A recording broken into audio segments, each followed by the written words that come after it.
வணக்க மக்களே. நம்ம சேனல்ல தொடர்ந்து ரிவ்யூஸ் தாங்க பார்த்துக்கிட்டு இருக்கோம்.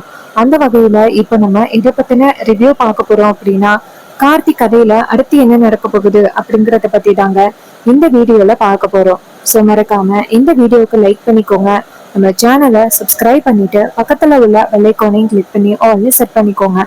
அப்பதாங்க அடுத்தடுத்து வீடியோஸ் போடும் பொழுது தொடர்ச்சியா உங்களுக்கு நோட்டிபிகேஷன் வரும் பார்க்கலாம். ஸோ என்ன நடக்குது அப்படின்னா, நம்ம முத்துப்பாண்டியும் சிவனாடியும் பேசிக்கிறாங்க. முத்துப்பாண்டி கேக்குறாரு, என்னடா மவனே, என்ன ட்ரை பண்ணாலும் அந்த சாமுண்டீஸ்வரியை அவமானப்படுத்துறதுக்கு நம்மளுக்கு சரியான ஒரு பிளான் கிடைக்க மாட்டேங்குதே. அப்ப சிவனாடி சொல்றாரு, சித்தப்பா, அவ இந்த கும்பாபிஷேகத்துக்கு வருவாள்ல, திரும்பி வீட்டுக்கு போகும் பொழுது அவமானப்பட்டு தலை குனிஞ்சுதான் போகணும். அப்ப முத்துப்பாண்டி சொல்றாரு, ஆமாடா மோனே, 30 வருஷத்துக்கு முன்னாடி எப்படி அவ அம்மா திருடிட்டா அப்படின்னு ஊர் ஜனமே சேர்ந்து அவ அம்மா மேல திருட்டு பட்டம் கட்டி எப்படி அவங்க அம்மா வந்து இறந்தாலோ, அதே மாதிரி சாமுண்டீஸ்வரி இந்த வாட்டி அவமானப்பட்டு போகணும். அதை பார்த்து நம்ம ரொம்ப சந்தோஷப்படணும் அப்படின்னு சொல்லிட்டு நம்ம முத்துப்பாண்டி சொல்றாரு. இதை கேட்டதோட சிவனாண்டி சொல்றாரு, அதோட சித்தப்பா, நீங்க பண்ண அந்த விஷயமே யாருக்கும் தெரியக்கூடாது, அதுல நம்ம கொஞ்சம் உஷாரா இருக்கணும். இதை கேட்டதோட முத்துப்பாண்டி சொல்றாரு, டேய் என்னடா இப்படி சொல்ற, டக்குன்னு அந்த விஷயம் மட்டும் யாருக்காவது தெரிஞ்சிச்சு ரொம்ப பெரிய பிரச்சனை ஆகிரும், அந்த விஷயம் மட்டும் யாருக்குமே தெரியக்கூடாது. இது கேட்டதோட சிவனாண்டி சொல்றாரு, சித்தப்பா, நீ குடிச்சிட்டு மட்டும் உண்மையை சொல்லாம இருந்தா மட்டும் போதும். இதை கேட்டதோட முத்துப்பாண்டி சொல்றாரு, மவனே, அதெல்லாம் நான் யாருக்கிட்டையும் சொல்ல மாட்டேன்டா அப்படின்னு சொல்றாங்க. அதுக்கப்புறம் நம்ம கார்த்திக்கு வந்துட்டு ஒரு ஃபோன் வருது. என்னன்னா பரமேஸ்வரி தான் ஃபோன் பண்றாங்க. பரமேஸ்வரி கேக்குறாங்க, ஐயா கார்த்தி, எல்லாரும் கும்பாபிஷேகத்துக்கு வந்துட்டீங்களாப்பா? கார்த்தி சொல்றாரு, அங்கதான் கிளம்பிட்டோம் பாட்டி, இன்னும் கொஞ்ச நேரத்துல வந்துருவோம். இதை கேட்டதோட பாத்தீங்க, சரிப்பா, உங்க எல்லாரையும் பார்க்கணும் அப்படின்னு ரொம்ப ஆர்வத்தோட வெயிட் பண்ணிக்கிட்டு இருக்கேன். கார்த்தியும் சரி பாட்டி அப்படின்னு சொல்லிட்டு போனை கட் பண்றாங்க. அப்பதான் மயில்வாகனை கேக்குறாரு, யாரு மாப்பிள்ள? கார்த்தி சொல்றாரு, பாட்டி தான் கால் பண்ணாங்க. அப்ப மயில்வாகனம் சொல்றாரு, இந்த குடும்பம் ஒண்ணு சேராதா அப்படின்னு பாட்டி ரொம்ப ஆர்வத்தோட காத்துக்கிட்டு இருக்காங்க. அப்ப கார்த்தி சொல்றாரு, ஆமா. மயில்வாகனம் சொல்றாரு, கார்த்தி, நேத்து நவீன பத்தி உண்மை தெரிஞ்ச போதே அத்தை அந்த அளவுக்கு கோவப்பட்டாங்க. ஒருவேளை உன்னை பத்தின உண்மை தெரிஞ்சிச்சுன்னா அத்தை எந்த அளவுக்கு கோவப்படுவாங்கன்னு தெரியல. கும்பாபிஷேகத்துக்கு போறதுக்கே எனக்கு ரொம்ப பயமா இருக்கு. இதை கேட்டதோட கார்த்தி சொல்றாரு, இங்க பாருங்க, என்ன பிரச்சனை நடந்தாலும் அதை நான் சமாளிச்சுக்கிறேன். அப்ப மயில்வாகனம் சொல்றாரு, மாப்பிள்ள, தேடி பிடிச்சாலும் உங்களை மாதிரி நல்ல குணத்துல உள்ள மாப்பிள்ள அத்திக்கு கிடைக்கவே மாட்டாங்க. ஆனா இந்த ஒரு சின்ன விஷயம் அத்தைக்கு ரொம்ப பெரிய விஷயமா தெரிய போகுது. இப்ப என்ன பண்றதுன்னே தெரியல மாப்பிள்ள. அதுக்கு கார்த்தி சொல்றாரு, அதை நான் பாத்துக்கிறேன், நீங்க ஒரி பண்ணாதீங்க அப்படின்னு. இது கேட்டதோட மயில் வாகனமும் சரிங்க மாப்பிள்ள அப்படின்னு சொல்றாங்க. அப்புறமா ராஜராஜா வந்துட்டு, மாப்பிள்ள, கும்பாபிஷேகம் முடிஞ்சதோட சாமுண்டீஸ்வரி கிட்ட உண்மையை சொல்லிடலாம் அப்படின்னு முடிவு பண்ணீங்களே, என்னாச்சு மாப்பிள்ள? கார்த்தி சொல்றாரு, ஆமா மாமா, உண்மையை சொல்லித்தான் ஆகணும். ஏன்னா நவீன் மேலேயே அந்த அளவுக்கு அத்தை கோவப்பட்டாங்க. இப்ப நானும் அதே மாதிரி பொய் சொல்றேன் அப்படின்னு தெரிஞ்சிச்சுன்னா அத்தையால கண்டிப்பா தாங்கிக்க முடியாது. சோ நான் உண்மையை சொல்றதுதான் நல்லது. இதை கேட்டதோட ராஜராஜம், சரிங்க மாப்பிள்ள, கும்பாபிஷேகத்துல யாரும் சாமுண்டீஸ்வரி கிட்ட உண்மையை சொல்லாம இருந்தாலே போதும் அப்படின்னு சொன்னதோட கார்த்தியும் ஆமா மாமா அப்படின்னு பேசிக்கிட்டு இருக்காங்க. அப்பதான் சாமுண்டீஸ்வரி கூப்பிடுறாங்க. எல்லாரும் என்ன பண்ணிக்கிட்டு இருக்கீங்க? அப்ப எல்லாரும் வராங்க. சாமுண்டீஸ்வரி சொல்றாங்க, சரி, எல்லாரும் கோவிலுக்கு போகலாமா? இது கேட்டதோட சரி அப்படின்னு சொல்லிட்டு கிளம்புறாங்க. அப்பதான் நம்ம சந்திரா சொல்றாங்க, அக்கா, 30 வருஷத்துக்கு முன்னாடி இதே கோவில் நகைதான் காணும் அப்படின்னு அம்மா மேல ரொம்ப பெரிய பழிய போட்டு அம்மாவையும் ஒட்டுமொத்தமா சேர்ந்து கொலை பண்ணிட்டாங்க. இப்ப மறுபடியும் அதே ஊருக்கு போறது எனக்கு கொஞ்சம் கஷ்டமா இருக்குக்கா. சாமுண்டீஸ்வரி சொல்றாங்க, சந்திரா, எனக்கு மட்டும் இல்லையா, என் கண்ணு முன்னாடிதான் என் அக்காவையும் அம்மாவையும் பறி கொடுத்தேன். அந்த நினைப்ப என்னால என்னைக்குமே மறக்கவே முடியாது. அப்படி இருக்கையில என்னால மட்டும் எப்படி அந்த ஊருக்கு நிம்மதியா போக முடியும்? மறுபடியும் அதே மாதிரி நம்ம மேல பழி போட மாட்டாங்கன்னு என்ன நிச்சயம்? இங்க பாருங்க, எல்லாருமே கொஞ்சம் கேர்ஃபுல்லா இருக்கணும். அப்ப சந்திரா சொல்றாங்க, சரிக்கா அப்படின்னு சொல்லிட்டு எல்லாரும் சேர்ந்து கிளம்புறாங்க. அதுக்கப்புறம் ரேவதி எல்லாரும் சேர்ந்து நேர கோயிலுக்கு போறாங்க. அப்ப பரமேஸ்வரி எல்லாரையுமே வரவேற்கிறாங்க. வா சாமுண்டீஸ்வரி, வாமா பேட்டிகளா அப்படின்னு வரவேற்கிறாங்க. அப்புறமா ரேவதி பாட்டிய பார்த்ததோட, பாட்டி அப்படின்னு சொல்லிட்டு பாட்டி கிட்ட போறாங்க. பரமேஸ்வரி சொல்றாங்க, அம்மாடி ரேவதி, நல்லா இருமா அப்படின்னு ஆசீர்வாதம் பண்றாங்க. அதுக்கப்புறம் நம்ம கார்த்தி சொல்றாரு, அத்தை வாங்கத்த, அங்க போய் உட்காரலாம் அப்படின்னு சொல்லிட்டு கூட்டிட்டு போயிட்டு உட்கார வைக்கிறாங்க. அப்ப சிவனாடியும் முத்துப்பாண்டியும் இத பாக்குறாங்க. அப்பதான் முத்துப்பாண்டி இங்கேருந்து சாமுண்டீஸ்வரி கிட்ட வந்து, என்ன சாமுண்டீஸ்வரி, சாமி கும்பிட வந்தியா? அப்ப சாமுண்டீஸ்வரி முத்துப்பாண்டிய பார்த்து முறைக்கிறாங்க. அப்ப முத்துப்பாண்டி சொல்றாரு, 30 வருஷத்துக்கு முன்னாடி இதே நகை தான் காணாம போச்சுல்ல, உங்க அம்மா தானே திருடிட்டாங்க. இப்ப அதே ஊருக்கு மறுபடியும் வந்திருக்க, பார்த்து சாமி நகை எல்லாத்தையும் பத்திரமா வச்சுக்கோங்க. அப்ப சாமுண்டீஸ்வரி செம்ம கோவத்துல முத்துப்பாண்டிய பார்த்து, இங்க பாரு, அன்னைக்கு எங்க அம்மா தான் அந்த நகையை திருடினாங்க அப்படிங்கிறதுக்கு எந்தவித ஆதாரமும் இல்லை. ஆனா எங்க அம்மா மேல அப்பட்டமா அந்த ராஜ சேதுபதி பழிய போட்டு எங்க அம்மாவையே வந்துட்டு இறக்குற அளவுக்கு பண்ணிட்டான். ஆனா நான் இப்ப வந்திருக்கேன்னா அது என் பொண்ணுக்காக மட்டும்தான். நான் ஒண்ணு இந்த குடும்பம் உண்மை சேரணும் அப்படிங்கிற நோக்கத்துக்காக எல்லாம் வரல. முத்துப்பாண்டி, டிவி இல்லாம என் கோவத்தை கலப்பாம இந்த இடத்த விட்டு போ.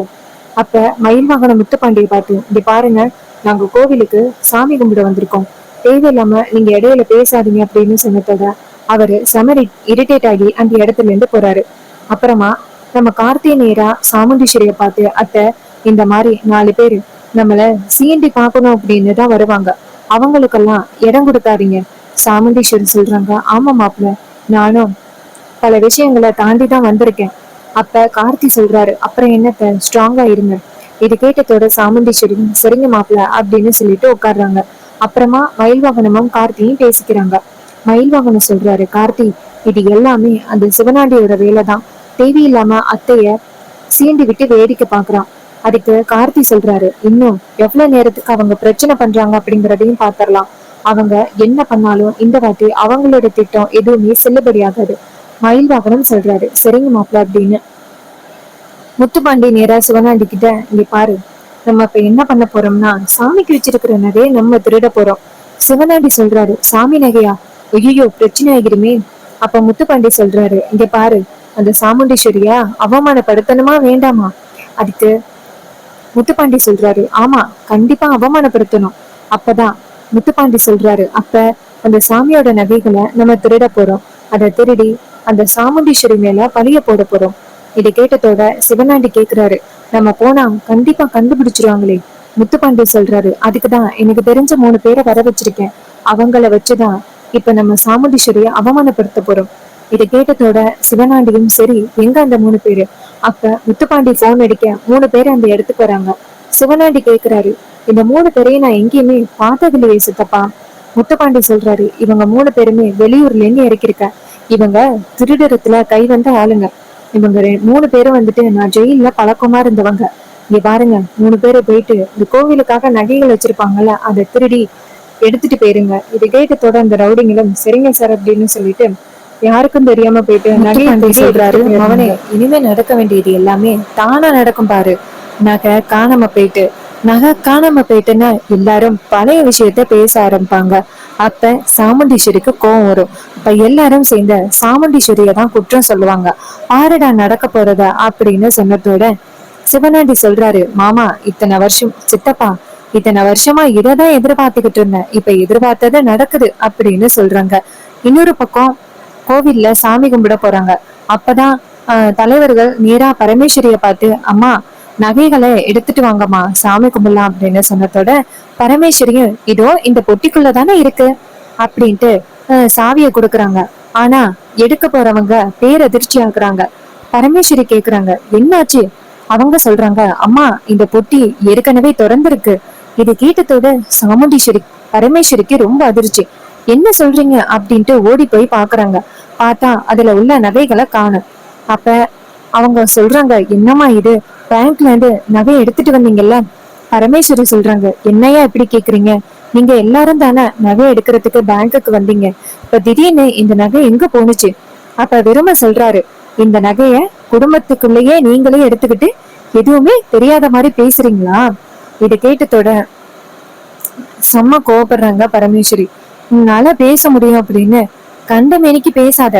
அப்ப விருமன் சொல்றாரு, இங்க பாருங்க, சாமி நகைகளை காணோம் அப்படின்னு நாங்க நியாயமா தான் உங்ககிட்ட கேள்வி கேக்குறோம். ஆனா நீங்க எதுவுமே தெரியாத மாதிரி பேசுறீங்க. இங்க பாருங்க, நீங்க எப்படி வேணாலும் ஏமாத்தலாம், ஆனா ஊர் மக்களை ஏமாத்த முடியாது. நகை எங்க போனுச்சுன்னு சொல்லுங்க. அப்ப பரமேஸ்வரி சொல்றாங்க, இங்க பாருங்க ஐயா, நகையை என் கையால தான் எடுத்துட்டு வந்து இங்க வச்சேன் அப்படிங்கிறது உங்க எல்லாருக்குமே தெரியும். திடீர்னு பொட்டி உடைஞ்சு போய் கிடக்கு. அப்ப விருமன் சொல்றாரு, அப்ப இந்த கும்பாபிஷேகம் நடக்க கூடாது அப்படின்னு கடவுள் தான் இந்த நகைய காணாம போக வச்சுட்டாரு போல. அப்பதான் கார்த்தி அந்த இடத்துக்கு வராரு. சாமுண்டீஸ்வரி வராங்க. சாமுண்டீஸ்வரி வந்துட்டு என்ன நடக்குதுங்க அப்படின்னு கேக்குறாங்க. அப்பதான் விருமன் சொல்றாரு, வாமா, இது மாதிரி 30 வருஷத்துக்கு முன்னாடி இந்த நகை எப்படி திருடி போனுச்சு, அதே மாதிரி இப்ப நகை திருடு போயிருக்கு. ஆனா இது எல்லாத்துக்கும் ஒரே காரணம், ஒருத்தவங்க குடும்பம் தான் வருது அப்படின்னு விருமன் சொல்றாரு. பரமேஸ்வரி விருமனை பார்த்து, இங்க பாரு, வார்த்தைய அடக்கி பேசு. சாமுண்டீஸ்வரி சொல்றாங்க, என்ன பரமேஸ்வரி, ஊருக்கு கூப்பிட்டு என்ன அவமானப்படுத்தணும்னு இப்படி பண்றியா? பரமேஸ்வரி சொல்றாங்க, ஐயோ சாமுண்டீஸ்வரி, என்ன இப்படி பேசுற? நான் அப்படி நடந்துப்பனா? இங்க பாரு, இந்த குடும்பம் நல்லா இருக்கணும் அப்படிங்கிறதுக்காக தான் நான் உன்னை மறுபடியும் இந்த ஊருக்கு கூப்பிட்டேன். இவன் யாரோ ஒருத்தவங்க மறுபடியும் நம்ம குடும்பத்துக்குள்ள பிரச்சனையை உண்டாக்கணும் அப்படின்னு நினைச்சு இப்படி பண்ணிக்கிட்டு இருக்காங்க. எனக்கும் இதுக்கும் எந்தவித சம்பந்தமும் இல்ல சாமுண்டீஸ்வரி, புரிஞ்சுக்கோ. சாமுண்டீஸ்வரி சொல்றாங்க, இதுக்கு மேல இந்த இடத்துல இருந்து நான் என்ன பண்ண போறேன்? நகை காணாம போயிட்டு கும்பாபிஷேகம் நடக்காது அப்படின்னு சொல்லி சாமுண்டீஸ்வரி சொல்றாங்க. விருமன் சொல்றாரு, என்னம்மா சாமுண்டீஸ்வரி, நகையெல்லாம் எடுத்துட்டு போல, அதான் அவசர அவசரமா வீட்டுக்கு போகலாம் அப்படின்னு முடிவு பண்றியா? இதை கேட்டதோட சாமுண்டீஸ்வரி விருமனை பார்த்து, டேய் விருமா, வாய மூடு அப்படின்னு. அப்ப விருமன் சொல்றாரு, நான் என்ன வாய மூடணும், உண்மையதானே சொன்னேன். பரம்பரை புத்தி ஒருவேளை சாமுண்டீஸ்வரிக்கு வந்துருச்சோ என்னமோ. இதை கேட்டதோட பரமேஸ்வரி கோவப்பட்டு, இங்க பாரு விருமா, என் மருமக அப்படிப்பட்டவ இல்ல அப்படிங்கறது எனக்கு நல்லாவே தெரியும். அன்னைக்கு சிவகாமி மேல பழி போட்டது கூட ஏதோ தெரியாதனமா அவ மேல பழி போட்டதுதான். மறுபடியும் அதே மாதிரி என் மருமக மேல நான் பழி போடவே மாட்டேன். இங்க பாரு விருமா, என் மருமக மேல எந்த வித தப்பும் இல்ல. அப்ப விருமன் சொல்றாரு, வாய் வார்த்தையா சொல்லி என்ன பண்றது? அதுக்கு பரமேஸ்வரி சொல்றாங்க, கொஞ்ச நேரத்துல அவர் வந்துருவாரு. அவருக்கு சாமி வந்து உக்கிரமா ஆடுவாருன்னு உங்க எல்லாருக்குமே தெரியும்ல. அவர் சொல்ற ஒவ்வொரு வாக்கும் உண்மையா இருக்கும். அவர் வந்து உண்மையை சொல்லட்டும். அவர் யாரு வந்து இந்த நகையை எடுத்தாங்களோ அதை கரெக்டா அவரு சொல்லுவாரு.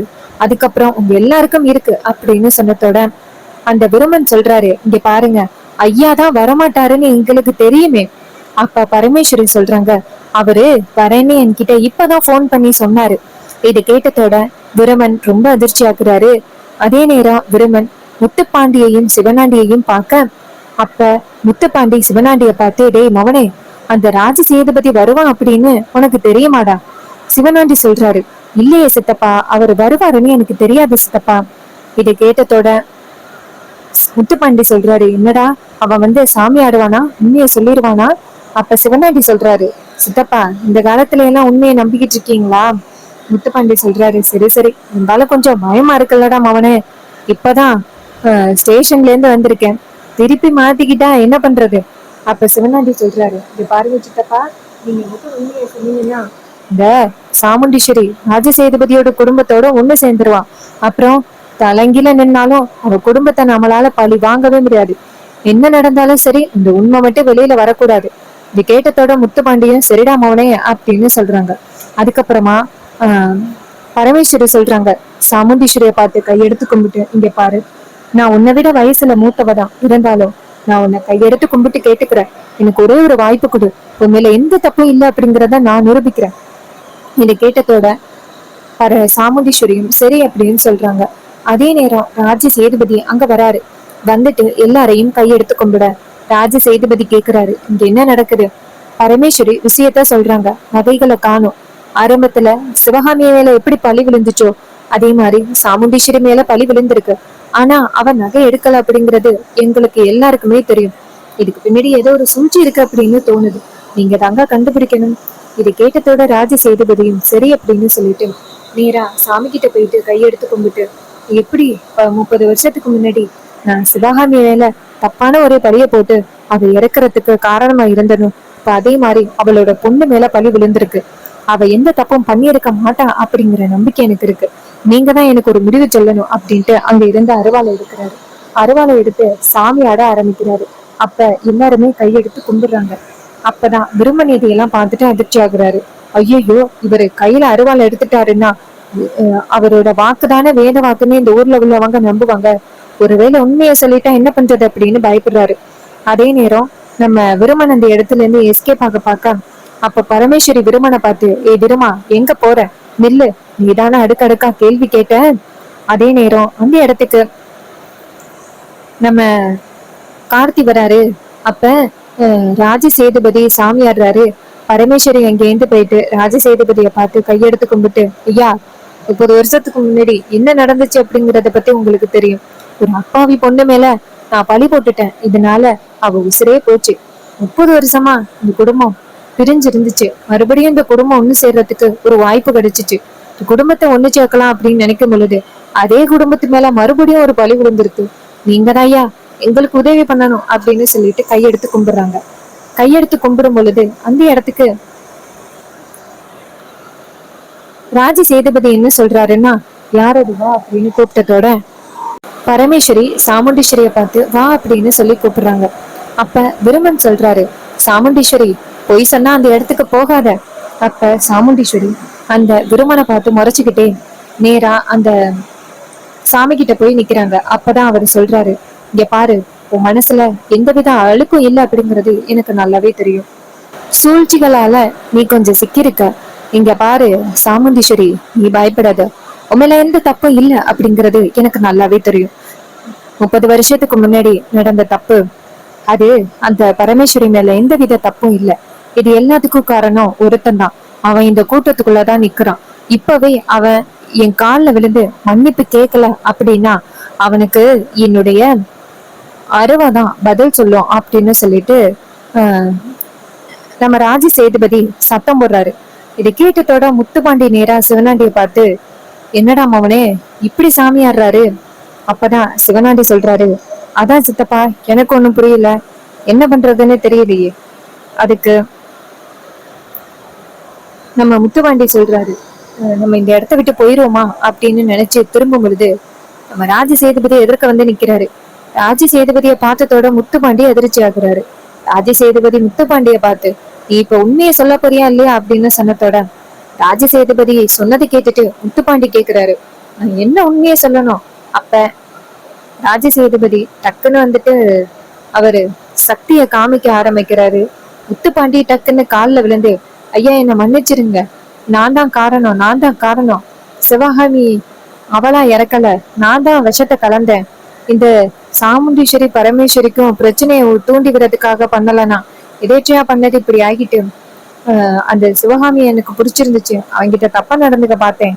அப்பதான் அவ பஞ்சாயத்தை கூட்டுறேன்னு சொன்னா. அப்பதான் இந்த நகை திருடு விஷயத்தை கேள்விப்பட்டு அவளோட காஃபில விஷத்தை கலந்தேன். அவ சத்தத்துக்கு நான் தான் காரணம், இந்த ராஜ சேதுபதியோட குடும்பம் இல்லை அப்படின்னு சொல்லிட்டு உண்மை எல்லாத்தையுமே சொல்லிடுறாரு. இது கேட்டதோட சாமுண்டீஸ்வரிக்கு ரொம்ப அதிர்ச்சி ஆகுது. சோ இந்த கதை உங்களுக்கு பிடிச்சிருந்துச்சு அப்படின்னா இந்த வீடியோவுக்கு மறக்காம லைக் பண்ணிக்கோங்க. நம்ம சேனலை சப்ஸ்கிரைப் பண்ணிட்டு பக்கத்துல உள்ள பெல் ஐகானையும் கிளிக் பண்ணி ஆல்ல செட் பண்ணிக்கோங்க. அப்பதாங்க அடுத்தடுத்த வீடியோஸ் போடும் பொழுது தொடர்ச்சியா உங்களுக்கு நோட்டிபிகேஷன் வரும், பார்க்கலாம். தேங்க்ஸ் ஃபார் வாட்சிங்.